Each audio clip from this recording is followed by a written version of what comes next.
Now, after 3 years, we can finally start putting the pandemic behind us. The COVID-19 state of emergency will be lifted tomorrow. CBS 8's Kelly Hessedal joins us from the county administration building with what this means. Kelly.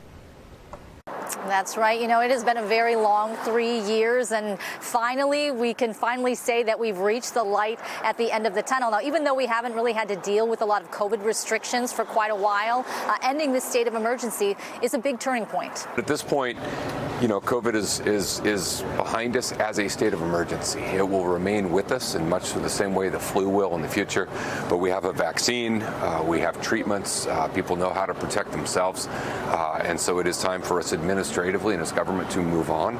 You know, and who can forget those weekly COVID updates with the county? Nathan Fletcher, the former chair of the Board of Supervisors, Dr. Wilma Wooten, all updating us on the latest numbers. So back then, it was a scary time. There were a lot of unknowns, but here we are today. And as you heard Supervisor Fletcher mention, you know, we have a vaccine, we have medication to treat COVID.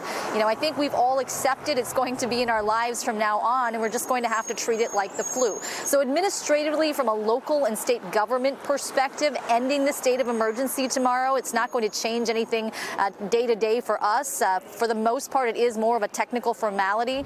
We're going to see more variants. People will still get sick. We still have deaths within the most vulnerable community, but we've got to push forward. Now, having said that, doctors want people to remember the lessons we learned from the pandemic.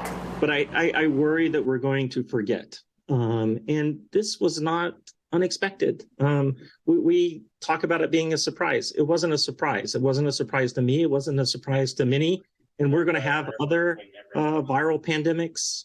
I lived through HIV, Zika, SARS-1, MERS. It was just a matter of time that we had a respiratory viral illness that was spread fast enough to catch our attention. And that was Dr. Davey Smith with UC San Diego, who's, you know, we heard a lot from him during the pandemic, and he reminds people you still need to get your vaccines, you still need to get your booster shots. Meanwhile, the county says it's going to continue updating the public on COVID-19 cases on its COVID-19 websites. Kelly Hessedal, CBS 8.